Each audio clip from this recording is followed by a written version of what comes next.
Hey everyone, Sycra in here, and today I'm going to cover a tutorial on how to use ellipses to define specific planes. And I've been asked a lot about how do you draw faces and how do you draw faces in different angles, and I think this is probably going to help you if you have trouble with that, or at least it helps me. But it isn't a super beginner technique.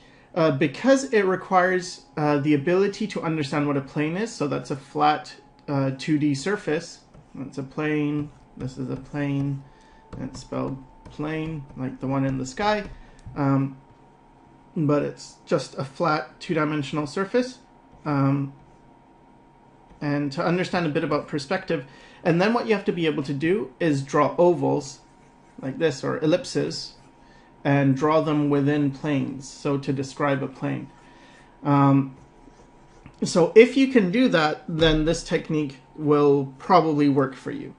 So the first thing is, I want to cover how I used to draw faces and how that's changed now. So I'd always start with a circle, and then bring a center line down, and then get the chin and the jaw in, get a horizontal line for the eyes. Now, that's pretty much the same as what I do, except I add one extra thing, which is another oval inside. And what this is separating is the front plane. So that's saying everything here is a front plane. And then I use another ellipse to say that this is the top plane, this is the top of the head, and then this and this are kind of skewed diagonal ellipses. Those are the side, or the, I don't know how you say it, but the cheek area, and then this would be the temple. So it's just breaking up the head into ellipses. Now that looks complicated, and it's really not that complicated because I'm going to draw it fast now, how I actually would do it. So I start a head, and then that's it. I don't really put in all the other planes unless I'm turning the face or unless I need to. So I tend to do this, like I'll make maybe the entire side plane separated. And again, I'm using these elliptical shapes like this. Sometimes I just, like, let's say this is the jaw, right? I might just do this, where I'm not completing that ellipse, but it still helps to define, like this is enough to define the planes, and it helps me to think about this as a three-dimensional shape. So when I get the line for the eye in, the measuring line, and then I put the eye sockets in, well, the first thing I do is I make sure the eye sockets are constrained within this initial ellipse. See? So I'd get the head in, then I'd get the secondary ellipse, and this is showing the top of the head, so if I was looking up, you wouldn't see this. And then I can get the side of the head, and I can get the eyes, and I can get the eye sockets, and make sure the eye sockets, again, fit within this frontal plane. And then you can get the eyes, you can get the nose, everything else is pretty much the same. But having this really helps me. And then what I also do is I can block in this. So it's another plane from the chin to, I guess, where your ear starts. Let's say your ears are here and here. And I'm going to assume you already know the proportions of the face because I've covered a lot of videos describing, you know, the proportions of the face, where the eyes go, where the nose is, where the mouth is, where the ears are. So I'm not going to go into detail in that, but it helps to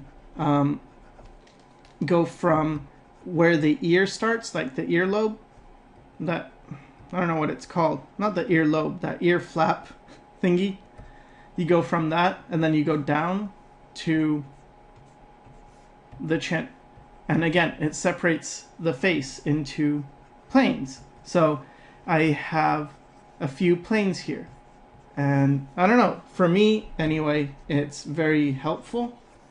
And I use this for a lot of things. So for instance, anytime I'm seeing anything that's flat, let's say I have a head here, and it's got a neck, you've got a body, right?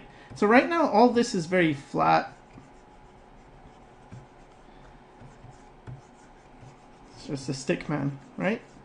Okay, so very flat. But once I start adding these ellipses to break things up and help me see, like, okay, so this is a side plane, this is a top plane. Now suddenly I have this object and it feels like a solid form. And on a box it would sort of be like doing this, where you have a box and then you're doing this to describe this and this and this. It's like, okay, so here's one plane, here's another plane, here's another plane. So I'm doing this, and I can do this to different parts of the body. So let's say I want the chest to face up. Well, I can create an ellipse like this, and it helps me feel like, okay, this is pointing upwards. And then I can create one here that's saying this is pointing towards us. And I can create ones here, and this shows like, oh, these are on the side, and these again pointing towards us. And it's something that I suppose you need to have some knowledge already, but it's a way of translating a two-dimensional thing into a three-dimensional thing by just putting in these.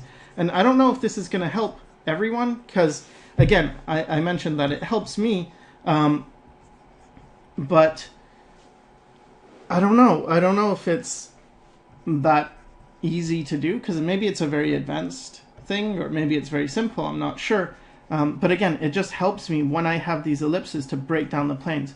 So then I get the center line of the face in, and then I can get that line to separate the lower portion of the jaw, and to show that this is on its own plane. And you get the eye sockets in within this form, and then you can get the nose and the mouth and stuff. And you can use it even on a micro scale, because this is pretty big, right? But if I wanted to get in, I could draw the ellipses. And I think it also helps to just practice drawing ellipses on other objects, like even a circle. So there's a guy called, I don't know what he's called, I forget his name, but his channel is MoteDD Tutorials, I believe. I think if you put this in YouTube, you should find him anyway. And something I saw from him is he'll create a circle, and then he'll put other circles on it, but in perspective, like so. And it's pretty much the same technique as what I'm covering here, except I'm doing it on a face. It's kind of imagining like, okay, so how would this circle be on this form? Well, if it's facing towards us, it might be like that. But if it's on the side, it's going to be a lot more skewed, like it's going to be more of a flatter shape, right? And as you get towards the side, it's going to flatten out. But I think this is a useful exercise to be able to do anyway, to see how a circle sort of changes as it's turning away, or an ellipse, how it changes as it's turning away from you, right? So imagine this is like an eye, and then it's turning this way. So now when it comes to the plane of the face, when it's looking up or looking down or anything, it's pretty much the same thing. So first thing I do is I get the circle that represents a ball of the head, okay? And I get a center line. Then I get the cheeks and stuff, and the jaw, okay? Because the jaw is always going to connect to the ear, to the bottom of the ear. That's sort of where the jaw connects. On a front view, you have your ears here, and you have your jaw.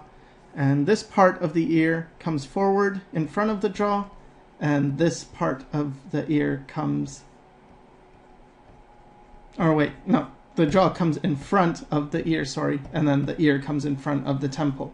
Yeah, sorry about that. So you have the ear like that in this view, and then the side view of a head, and I think I've covered this before as well. You have the jaw comes back, then you have the ear, and it starts slightly behind that. And so we have the ear here, and then we have the front of the face, we have the nose, the eyebrows, or eyebrow from this view. And then that line I was drawing in the beginning, where I see it, if I put in the second ellipse to describe the front plane, and then I did this line right here, this is going from here which is that little flap of skin in your ear, goes from here to the chin. So it's doing that. Now, where does the front of the face go? Well, again, we can use that oval, and I'm going to get a shape something like this, which is describing this as being the front of the face. This is the side of the head. This is the top plane. Again, it's like that circle, right? You have, see the side, this area is like this. This area is like this. And this area here is like that, right?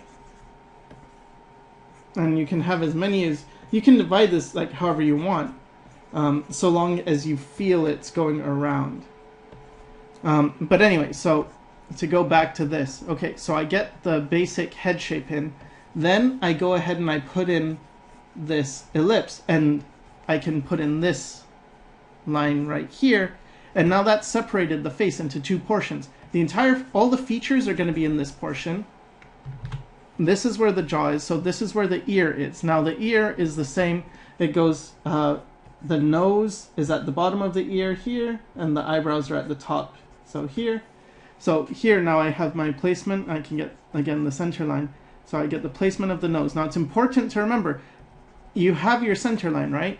So as your center line comes down, the nose is going to be on this side of it. If it's facing this way, it's going to be, you have this line, and your nose has to be on this side of that line. It's not going to be here, or it's not going to be here, because the center line is telling you this is the middle of the face, and so your nose comes in front, right? It comes off the middle of the face. And then again, you can have more detail here where you describe the center line and the forms and stuff. But this is it, like this is the big thing, is dividing it using these ovals. And I find it's really helpful. I can get the eye sockets in, again, remembering that they're going to fit in within this oval for the front plane of the face. Now, if I just cover the planes of the face, I guess I'll do that really quick. It goes something like this. Okay. Now I'm not going to use the ovals, or should I? Maybe I should. But anyway. Okay, so you've got the front plane, which is all this, you know, forehead. This is all in the front. Then you have, what else is in the front? The cheeks are facing to the front. You have the nose in the middle. The middle strip of the nose faces the front. And you have this part of the, I don't know what it's called, the upper lip area, that faces forward, and then the chin here and the lip there sort of faces forward. So, and then we have our eyes that are also facing forward, and there's parts of the ear that are facing forward. So these are all the frontal planes. They face forward, right? Now, this part is the top plane. This is all the top because it faces this way. So if there was an arrow coming off this part, it would face towards us. And it's also easier to imagine it in both front and side view. So you have forehead here, the nose, lips. Okay, so you have this. Now, again, what is facing towards us on this side? Well, I suppose this would be, which is the forehead here. This would be facing forward, which is here. This would be, which is here. This would be here. And this would be, which is here. But you also have this. Remember this. This is super important. All this cheek is also facing forward. So you also have this facing forward, and then the eyes, right? You know, parts of the eyes that are facing forward, like this. This looks like a crazy mask or something. But anyway, it's really important to see this. And also this is going from around here to here, right? So you have this entire portion of the head which is facing forward. Now, why is it important to know the planes of the face? Well, it's important for lighting and stuff. Because let's say I want to light anything. The planes of the face aren't going to change, okay? So I'm going to draw a head, get the oval in, the ear, and define this plane of the face. So we had our forward planes, and then everything that's not a forward plane is either a top plane, a plane facing down, or a plane facing either to this side or that side, right? So you think of a box. This is a side plane, this is a front plane, this is a top plane. Underneath would be a bottom plane. On the other side would be the other side plane, right? So, okay. So this is just the face. I'm going to get in the top planes and side planes.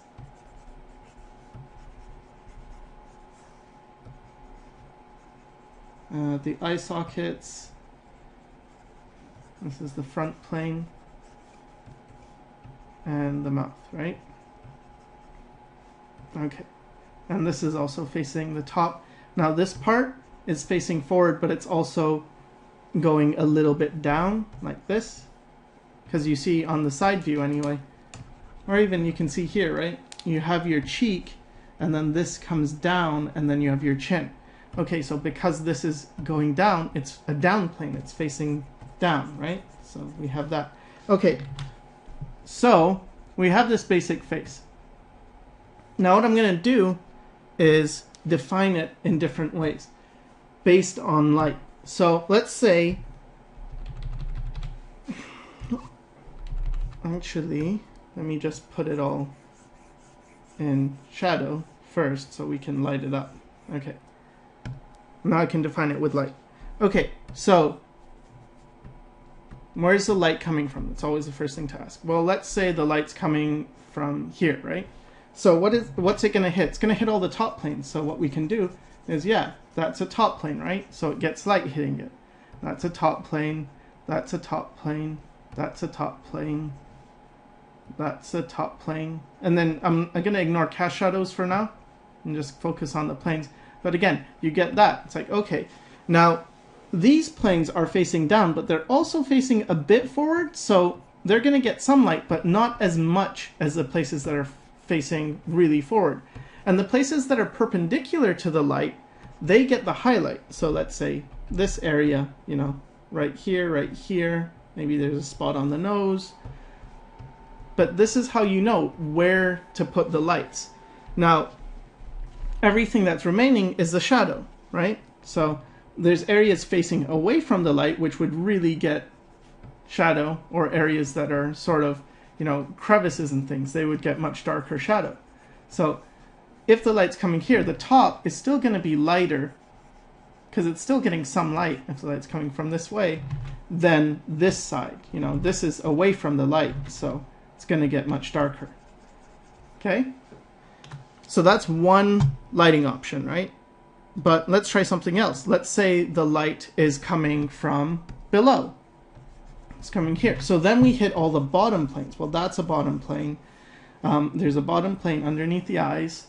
This area is a little bit, you know, as we said, it's facing down, so it would catch some light. You'd get underneath the bottom lip. You'd get the top of the lip. Bottom of the nose would light up. And you'd get this area lighting up, right? And a little bit of this as well would probably catch some light. So now we see how maybe some of this side plane would catch some light. You see how it's like, oh, okay, so that's where you know where to place the shadows, because, or even the light. In this case, it's a light because we're drawing with light, but you could also draw with shadows. So it's like, okay, so that's another lighting option. And let's say it's coming from this side, okay? Well, fine. So if it's coming from this side, well, this plane is going to catch the light because it's a side plane. This plane is a side plane as well, and it's coming forward, so catches some light. And you get the side of the nose, that's a side plane. You get the side of this mouth here, it's a side plane, and the side of that eye, and probably a little bit here, because this is turning, but not much, because now this is again the front plane. It's like, okay, maybe you'd get a bit of a transition in between here, and that's it. Now if the light was a bit more coming towards us this way, well then it would start influencing some of that, but not all the front plane, and you might get a bit of light that passes through here. But in general, the side planes are what would get hit and the other parts wouldn't. So you can see all these different lighting scenarios. And you can also double them up, but instead of this, like let's say this is the main light is coming from the top down, right? And then we have a secondary light. So let's make this more dull and maybe colorize it, make it more dull. And let's say there's like some spooky light coming from below. And we can lower the opacity of that a bit.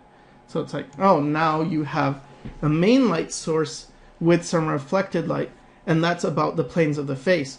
So again, this is all because of understanding planes, and this method of using ellipses is really helpful to understand planes. Now, if you're just starting out, and I'm sorry my tablet's being sort of dumb, it gets like this sometimes where, see, the lines are a bit, well, it's behaving a bit better. No, let's see, it's getting a bit like straight.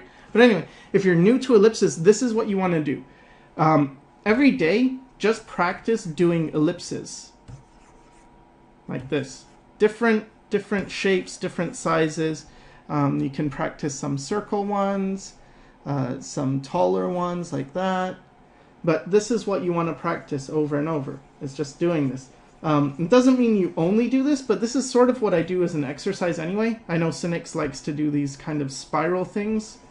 Those are cool too, but I like to do just ellipses. And then what I'll do as well is I'll do an ellipse, and then I find the major and minor axis. Now, what's the minor axis and what's the major axis? Well, the minor axis is the axis that is, first of all, it's perpendicular to the major axis, and the major axis divides the thing from the it's not the widest points, but like, you see this way, like lengthwise, it divides it. So that's the major axis. And then perpendicular to that is the minor axis. Now, something about a minor axis and major axis, how do you know what's the major axis? Like, okay, because you might have a shape like this and think, well, maybe the minor axis is like this, right? And the major axis is like this. Well, no, that would be wrong. And the way you know it's wrong is because in a minor axis, if you imagine this was a crease, right? And you were to fold this over at the crease. Well, if you folded this over, it would look something like this. And that would be wrong. It would fill this area, right? Because it's like that. And so this has to be symmetrical when folded over to this. So if you had this going here and you folded this over, well, it's just going to create a shape that is a mirror. It's just going to fold in on itself perfectly. And the same here. If you folded it along the major axis, like so, it's going to it's symmetrical, right? So that's really important about major and minor axes. So if you have a perfect circle, it doesn't matter. You know, every axis is a major or minor axis. You could go either way. It doesn't matter. But once you have an ellipse, then, you know, there's only one major axis and one minor axis. And there's some more stuff to this because, you know, if you have, like, you're doing wheels or anything like that, well, the minor axis can point to the vanishing point as well. Well, not in this case because the minor axis is here, but let's say I had a wheel like that. Then the minor axis would point to the vanishing point. Let's say I had another wheel back here and point like that. But anyway, the point is that this is really important to be able to draw ellipses. And so once you can do this, then when you have a form, even if it's just a random form, like let's say this, right?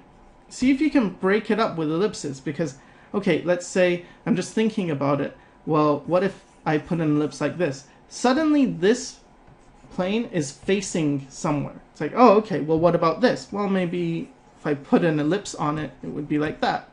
And maybe this one is facing this way, you know? And this one's facing this way. And this in between is facing like that. Okay, and then this is a top plane. And you see now we have a form beginning to emerge. This is sort of facing like this. And this is facing towards us. Now you can do this with squares, but for me anyway, I found ellipses work much nicer simply because they're organic. And I really like drawing with organic forms. So rather than draw the planes of the face in a very, I guess, rigid way like this, okay, so this is, I'm going to give him a flat chin, but okay, so this is the front of the face, and then you have this, and I mean, you can do this, the eye sockets and the nose, and you could simplify the nose into like a triangle form, and then break this down and have more planes like this, and this is all being defined with more boxy shapes. Instead of this, I find it's just easier for me to, boom, right? Got the plane of the face. Let's say you're looking down now, because usually I do this for the top plane. Let's say you're looking down. Well, when you're looking down, you've got this circle, this oval, but it's going to be more squished, and you're going to see more of that top plane, right? And you can get the side plane in still, because remember, it goes from the jaw to the bottom of the chin, sorry, to the back of the where the ears start. So then you know, okay, the ears are here. This head is looking down. You know, here's a side plane. Here's a side plane. The eyes would be here, the eye sockets. The nose would be down here, and the mouth would be here. Okay, so that's looking down. Then if you're looking up, well, now you'd have that front plane, but it's going to be obscured. So you wouldn't see the top of that head, so you wouldn't put in that top of the head plane. Instead, you're going to get angles that are doing this more.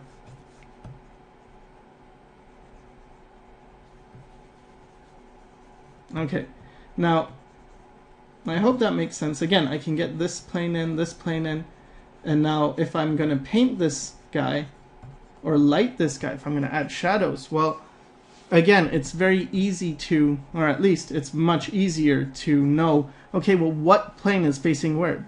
What plane is this? Where is it facing? Is it facing towards us?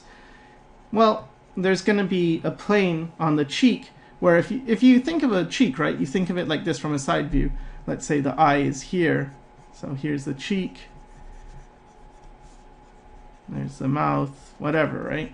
Okay, instead of just thinking of it as a curve like this, like that's a curve, think of it like this. There is a top plane here. This is mostly facing this way, right?